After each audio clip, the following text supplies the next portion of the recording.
This is TK Coleman, and you're listening to Small Business Edge by Ceteris. This is the podcast where we deconstruct small business entrepreneurship through conversations with franchisees, passion-based business owners, and other experts. We learn what it takes to succeed.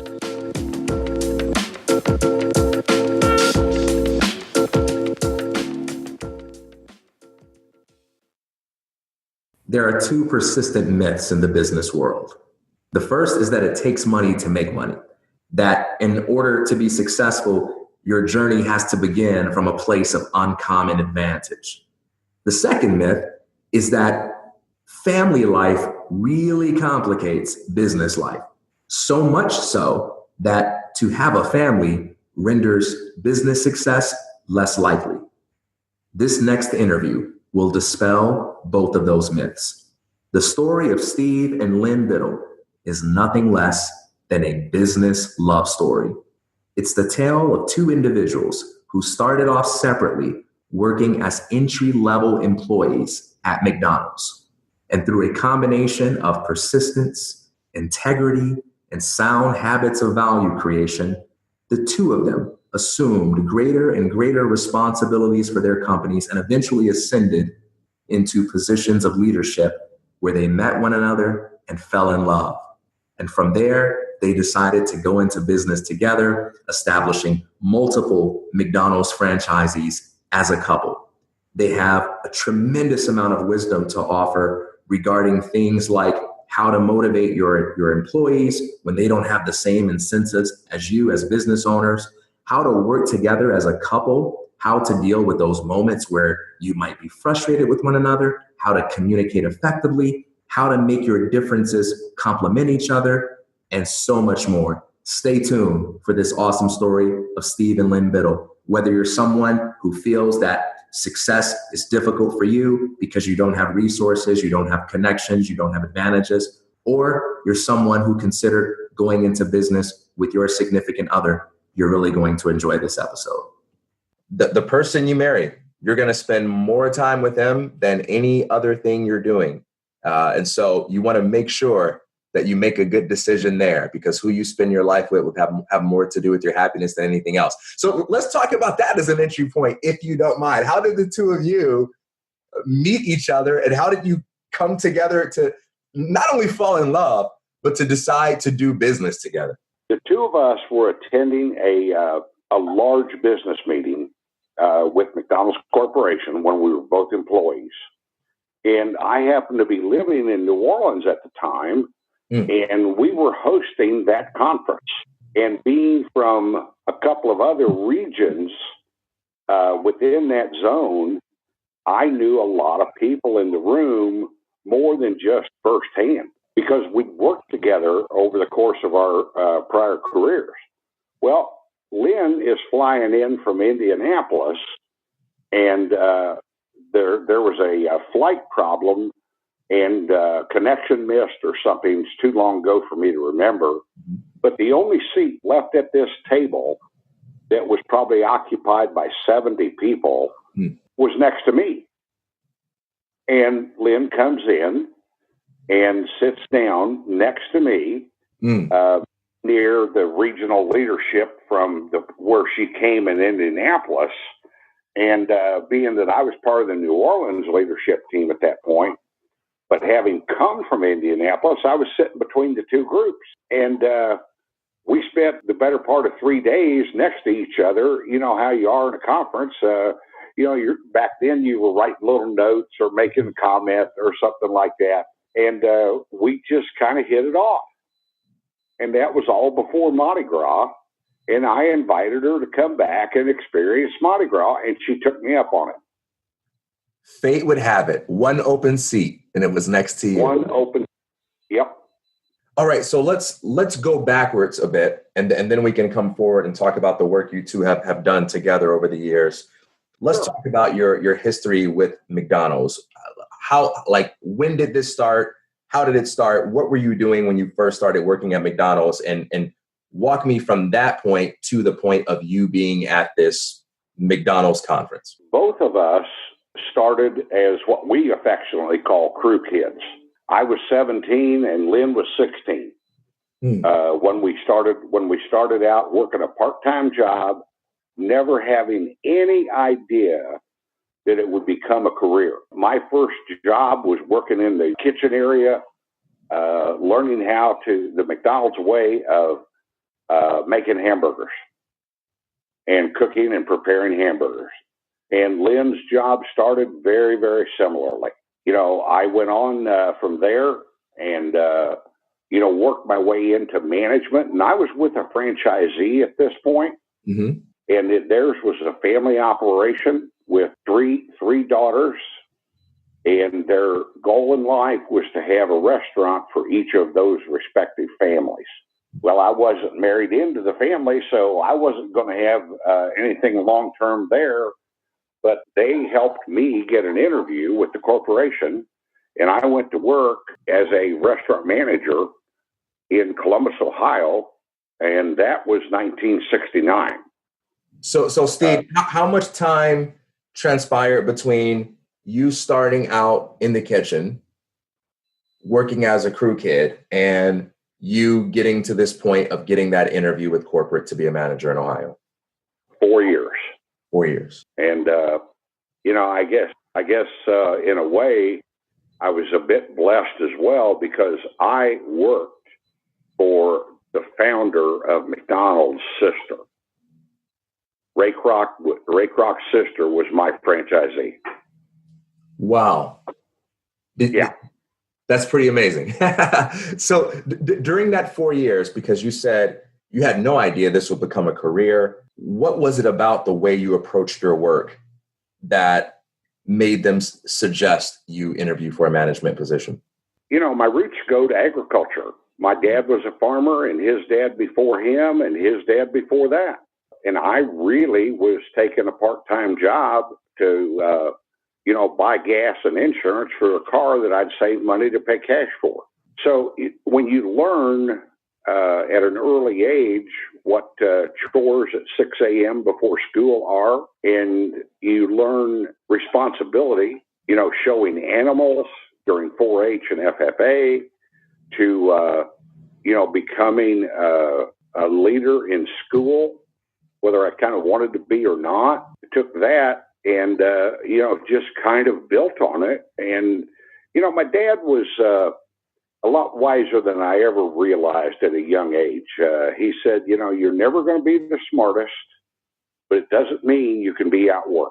And, you know, I just that was kind of one of my mantras my whole career.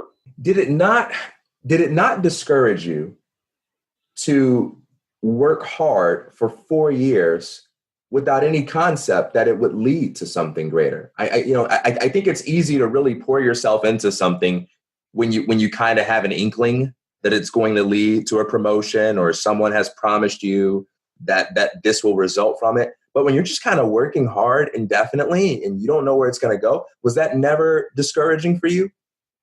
Well, you know, to say that I wasn't passed over for a promotion would be ludicrous because I was. And there are times that, you know, it kind of gets to you. But at the same time, I had some mentors along the way that never lost that faith. And that's another thing that probably through osmosis, I just kind of developed, was the ability to mentor, and never did it become more true once I became a department head within McDonald's Corporation that, you know, I could see people with a lot of promise. Even as a supervisor of restaurants, I could see people with promise. And I guess I just had a knack for it. It didn't always work. You know, I was right way more times than I was wrong, in retrospect. Okay, so you go from Indiana to being a manager in Ohio, from crew kid to restaurant manager in 4 years. You moved to Ohio. Tell me about that. What was that experience initially like for you? Went over there and lived in Columbus and began during the summer. And my role during those first few months was just as a fill-in when others would go on vacation. So I might spend 2 weeks one place, 10 days another. And once we got through the summer vacation period, when Ohio State came back to school that fall, I was assigned to the McDonald's restaurant that was right directly across from campus at Ohio State. And that was, where I met probably one of the brightest minds I ever encountered in my career, in a fellow who was the general manager of the restaurant, and I was working as kind of the lead assistant. But he and I developed a friendship and a bond that lasts to this day. That is amazing. What you said he was one of the most influential men in your life. What was one important thing you learned from him? You've got to have fun along the way. It can't all be just work, and no play. And what was one of the ways you figured out a way to do that? I mean, you've always got stuff to do. You always got to maintain a high standard of productivity. How do you manufacture the fun? Well, being young and dumb, what else do, guys do but hang out and have a beer after work? Shoot a little pool, chase some girls. I mean, you kind of, fill in the blanks and, but we did have fun, and we learned how to have fun together at work too. And, the challenges of the overwhelming customer flow. I mean, in that restaurant, I'd never imagined in my wildest dreams that you could put together a team that would be able to respond when classes change, schedules change, and 30 to 100 people would assemble, because at this time we still did not have seats in a McDonald's restaurant. It was all walk up and drive in. Wow. Like I only know McDonald's with the seats and the playpens. Right. Yeah. This was decades before Play Place. It was a few years before seating became the norm, and it was several years before the drive-through was ever considered as an expansion for the company. Wow. And it was an amazing experience. And when the company decided to open restaurants in Indianapolis, which at that time was the hometown of Burger Chef, they asked me if I had any interest in kind of going home. And while never living in Indianapolis before, I had spent a lot of time down there with either friends, family, or state fair, things like that. And so that was an easy decision for you. It was a very easy decision. Now, how close does this get us to the fateful conference? At this point, we're still 11 years before that conference. 11 years. So Lynn was just ready to start her career in McDonald's at this point. I was living in Indianapolis and she was in South Bend, Indiana. So we're about 100 miles apart. And she's just about to begin her career at this point. And, I'm managing a restaurant in Indianapolis that ultimately was torn down because it was one of the worst locations and the lowest volume in a crime-ridden part of the city. I'm sure you've learned a lot of tough lessons from being in that kind of location. Without question. I had worked a similar restaurant in Columbus during that time when I was doing the fill-in positions. It prepared me to deal with some of the things that I encountered in that first restaurant that I managed in Indianapolis.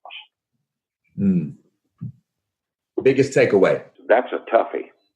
I think, remember I said I felt like I developed a knack. Well, I didn't have the knack for really discovering the good folks at that point. And I had a fellow working for me as my key assistant. And in a routine audit done by the corporation on restaurants, it was discovered there was embezzlement going on. And I was being victimized by this guy to the tune of several $1,000s. And in the early 70s, $10,000 was a lot of money, a lot of money. But he was pretty shrewd at what he was doing. And I was able to quite catch him until the auditors turned us on, and then security helped us set up a sting. So I guess the biggest takeaway would be everything is not as it appears. A valuable lesson that we all have to learn in our own way, right? It sure was. It sure was. So how long did that experience at that location last? I was there probably between 9 and 12 months. Okay, 9 and 12 months. And what was next after that? Yeah, from there I got into a much better location, higher volume, really had some good people working for me, and kind of just built upon that. Was selected to open what was going to be the company flagship restaurant that was just a few blocks from where the regional office was set up, and opened that restaurant. And 9 days after opening that restaurant, the operations manager came to me and said, "We think you're ready for the next step." And that's when I got promoted into mid-management and became a supervisor of restaurants, and my career kind of took off from there. And at this point, it's, even if you're not the owner of a franchise, you have your eye on that prize by this time, right? That really came probably in about 4 years later, because at that point I had moved on into a stint in construction and development, where the drive-through window was becoming the rage, and McDonald's was trying to get one on every restaurant they could figure out a way to do. And I had that challenge for 3 years and traveled a lot, met a lot of franchisees, learned incredible amounts about not only construction, but how to coordinate projects. From there, I did a stint as a business consultant. And then when I moved to New Orleans, I got promoted as a department head. So interestingly enough, you jumping at the opportunity to help out with the construction of the drive-through windows led to the very experiences that allowed you to have that broad perspective of what it's like to manage a franchise and manage a project from many different angles. And that was kind of the thing that served as the segue for you. It really did, because, again, I had a very, very wise mentor as the department head of construction. And, he was able to, kind of show me the way, if you will, and help me realize that I didn't know near as much as I thought I did. And then seeing other owners and getting to meet and learn about how they not only manage their business, but manage their people, take away and learn how to become a good thief, because I was just stealing ideas. What do you mean by that? Expound on that for me. There's that adage that I was kind of brought into during that segment of my life and career, is it's a whole lot easier to take the best and not spend so much time reinventing the wheel. We put a lot of pressure on ourselves to be original, and when really the goal is to just do it well. Exactly. And then it was probably 10, 12 years later, well after Lynn and I had met and become franchisees, that she started knocking on my brain that I didn't have to do everything. I needed to start depending on people more. What was the biggest way you learned how to do that? Her beating on my thick skull.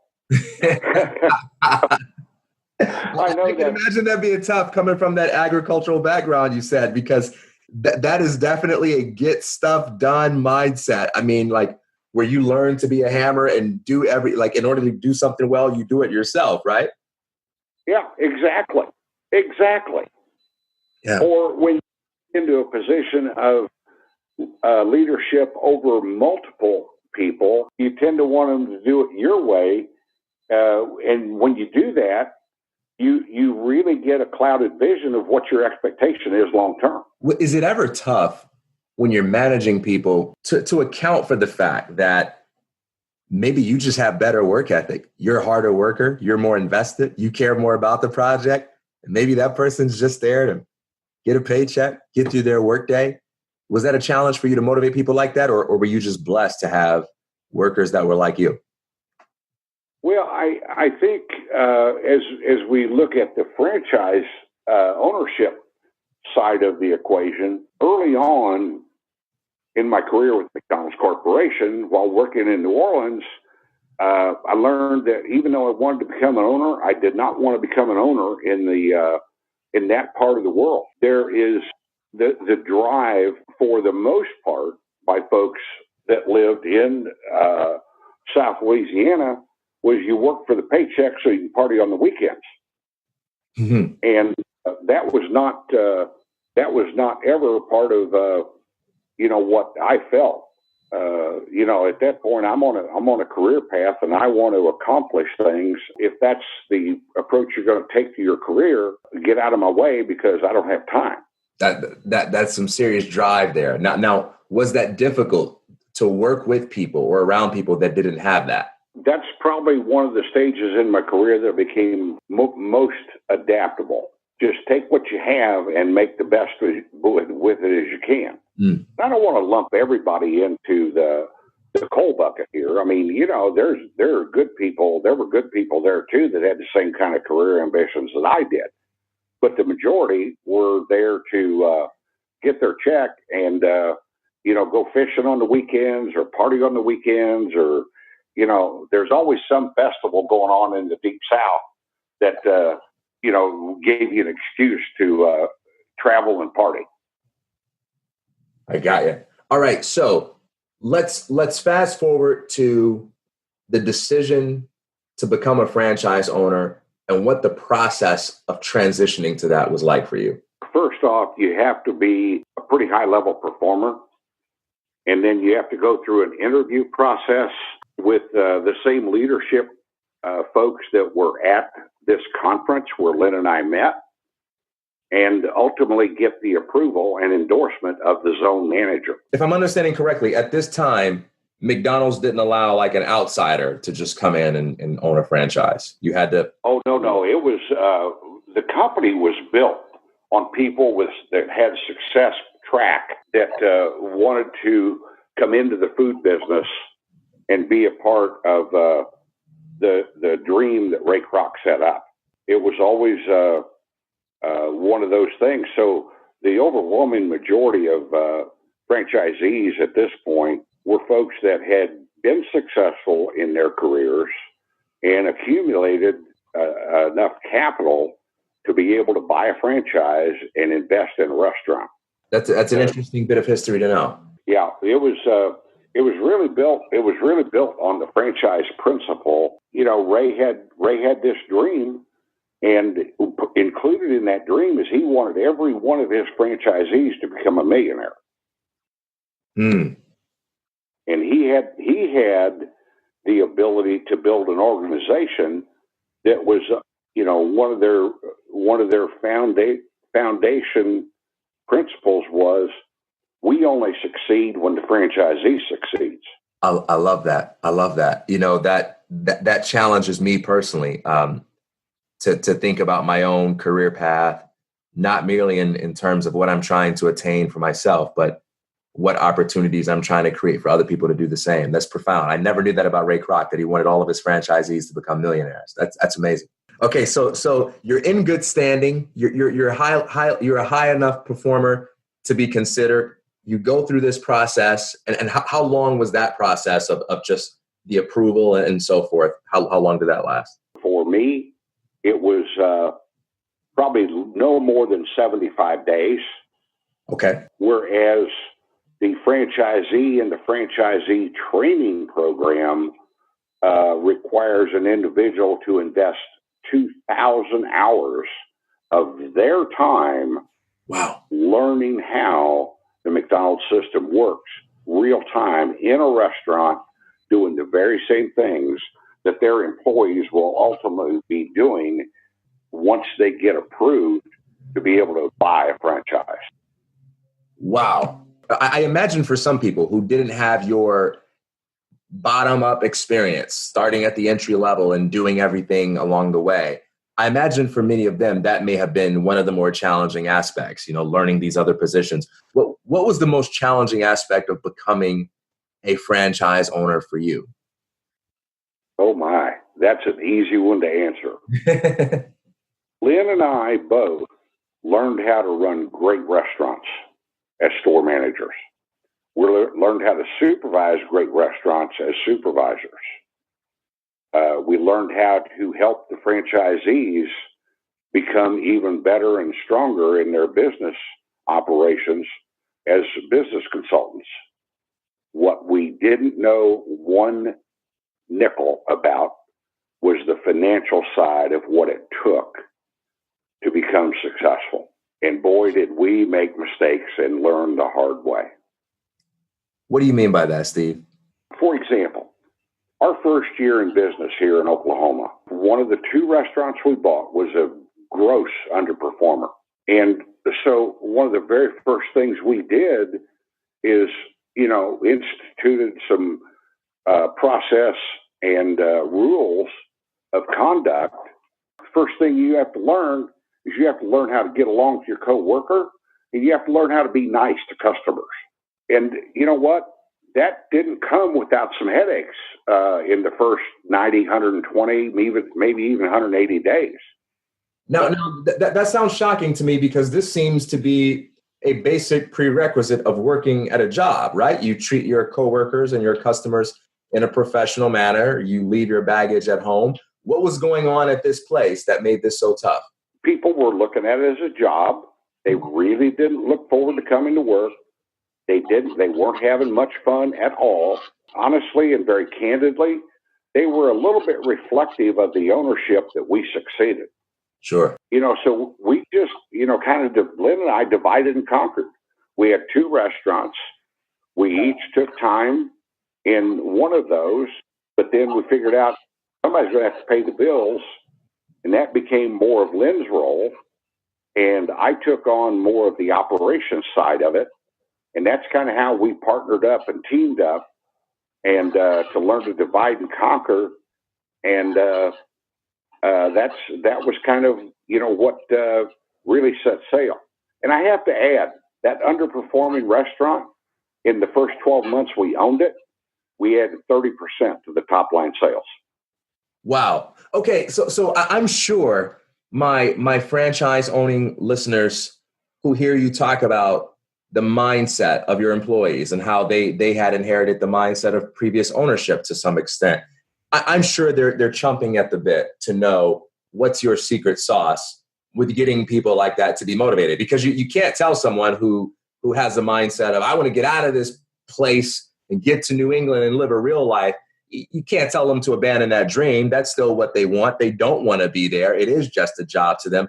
How do you motivate them to have fun on the job and to have a good attitude? Yeah, I think it's just, being shoulder to shoulder. You can't tell it. You have to live it. And you have to hope osmosis along the way and where it rubs off. And, I think that was really key. And Lynn has this sense, and always has had, to be able to read people way better than I ever dreamed of. Yeah. And she was going to add a thought here, so I'm going to let her chime in for a second. Okay, sounds good.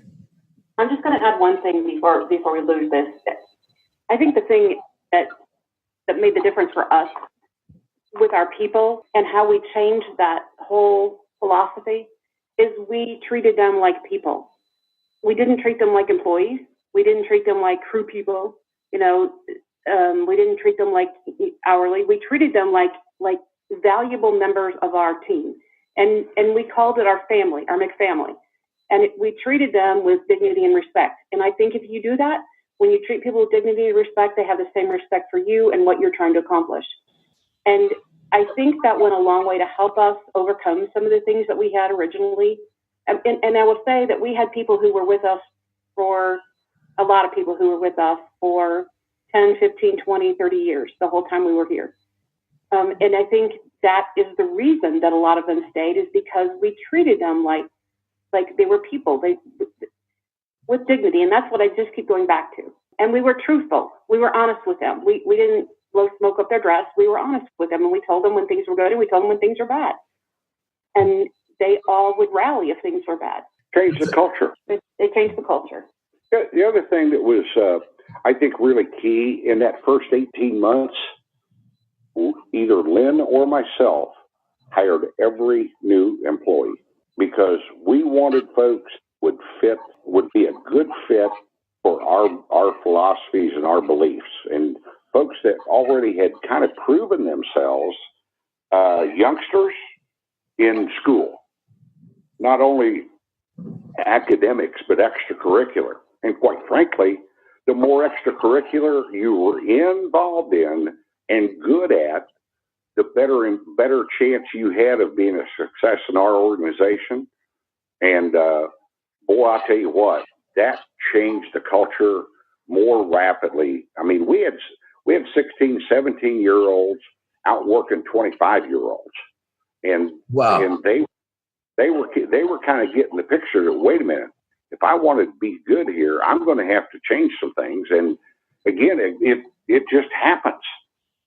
Wait, now, what was an example of like an extracurricular thing you set up that generated that kind of work ethic where 16-year-olds are out working 25-year-olds? They work hard in school. Again, and I think this probably 3 or 4 years to our ownership, we began checking report cards. They had to bring their report cards in order and show us how they were doing in school in order to get the hours they wanted to work. And we rewarded those kids for getting good grades. When you have parents that know that the business that their children are working in not only has a pretty high set of standards, but they're going to check the report cards too and reward performance academically. I mean, you get the parents behind you, managing the youngsters becomes incredibly easy. It's kind of comes that adage, you know, when things are really good at home, all of a sudden work becomes a lot easier. But I think when things are really good at work, things at home become easier. How so? And I think, you know, a person that comes to work that's got a good foundation at home comes to work with a much more clear mind. They're not bringing a lot of baggage. They're not bringing, oh gosh, you know, Tommy's failing in school. I've really got to spend more time with him. Or my significant other is not coming home when I think they ought to be home, and I'm not sure what they're doing when I'm not there, type thing.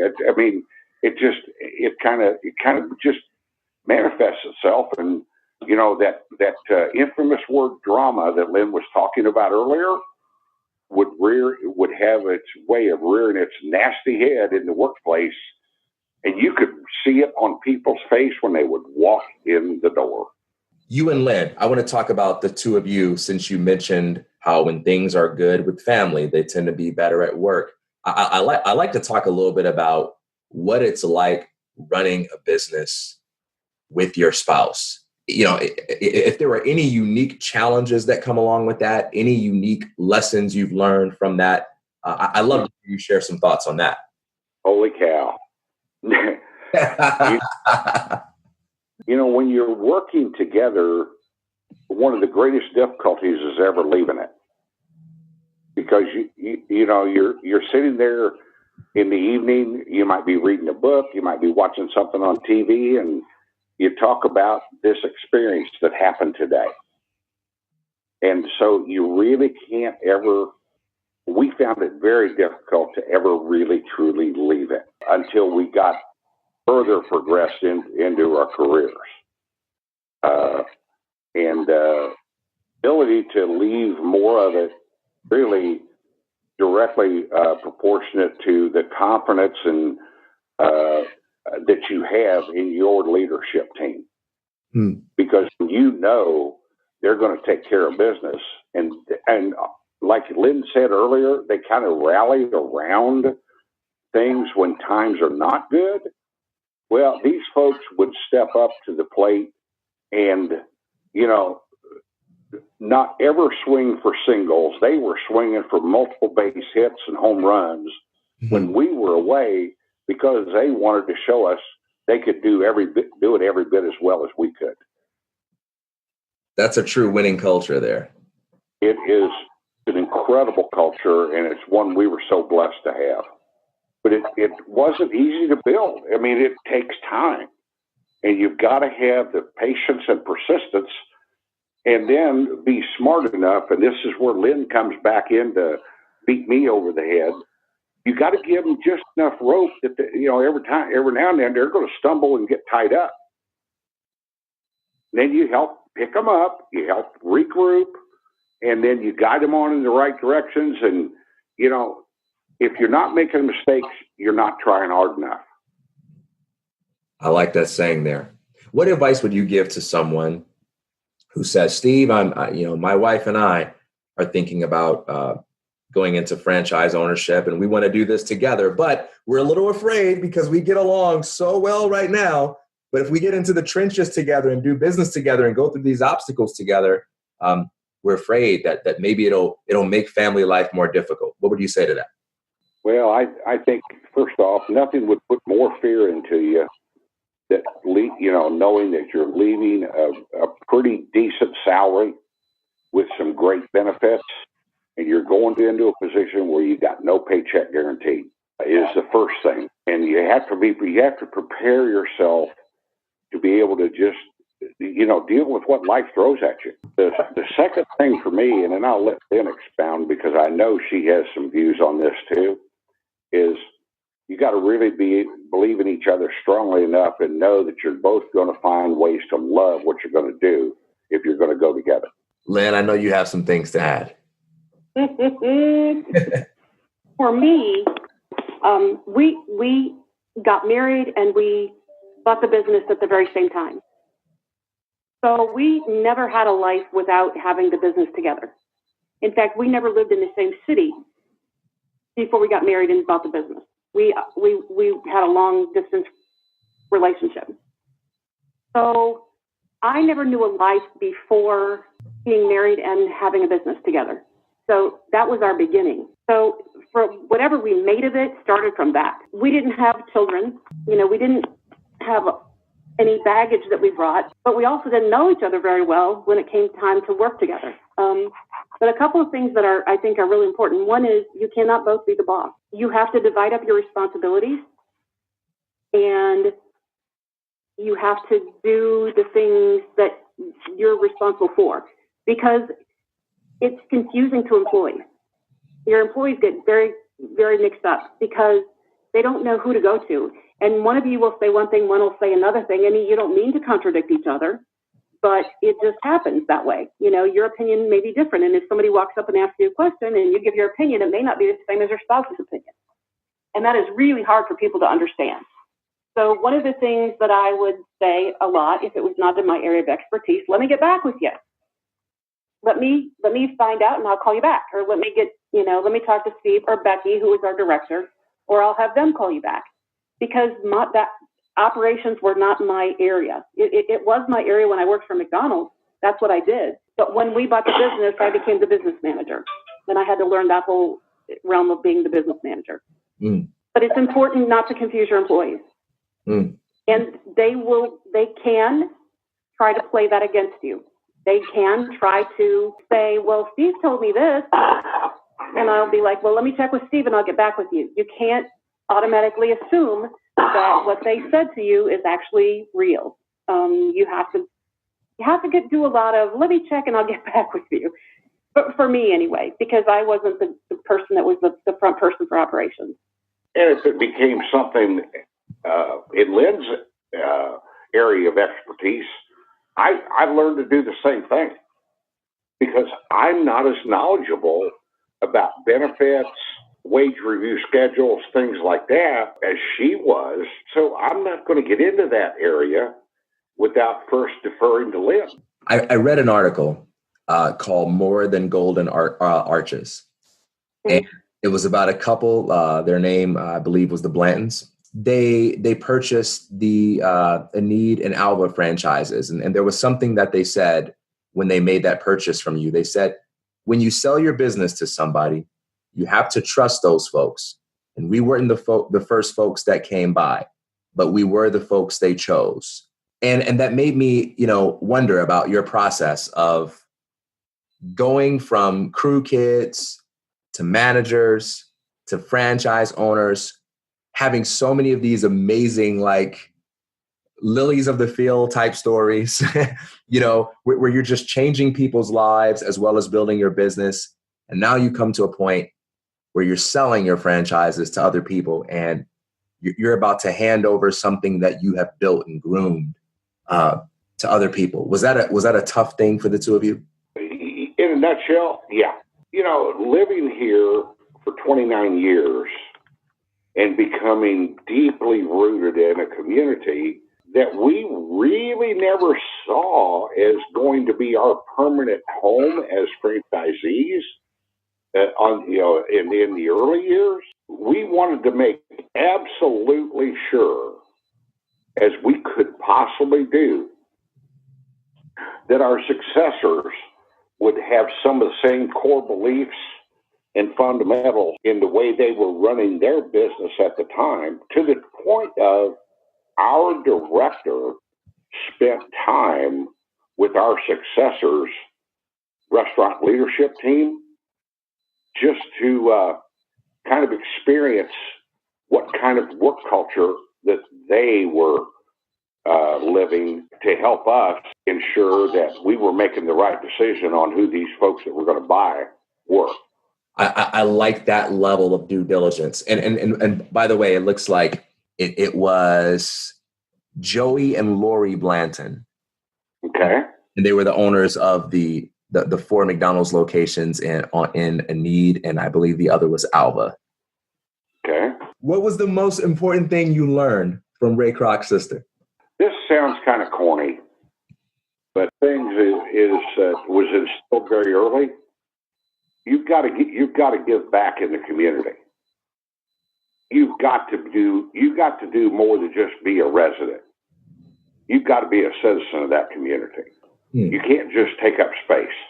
And I think that along the ways, and then seeing it lived in reality with a number of those franchises that I talked about working with while I was in construction and as a business consultant, we saw it every day. And that was another one of Ray's key mantras, is that you have to do more than just have a business address to be successful in your community.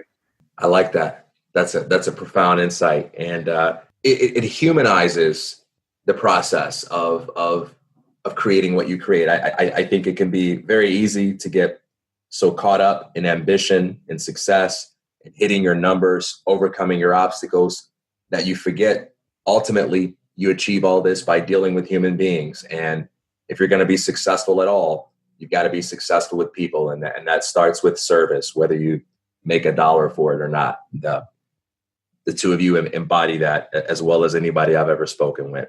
I've had you here for some time, and this has been an enjoyable and educational conversation for me. I appreciate you sharing your story with me, sharing your insights with me and our listeners. I feel like I could go on with you two for hours. So maybe at some point we might have to have you back for a round 2. But whether that happens or not, I want to thank you for your time. This has been a great conversation. Well, we have truly enjoyed it. Very humbled and very honored to even be considered for something like this. And, for all of those in your audience that are listening or had the opportunity to hear a little bit about our story, we wish you nothing but the best. Thank you, Steve. Thank you, Lynn. Thank you very much. Bye now. For added insights and a full collection of episodes from Small Business Edge, visit ceteris.com/podcast.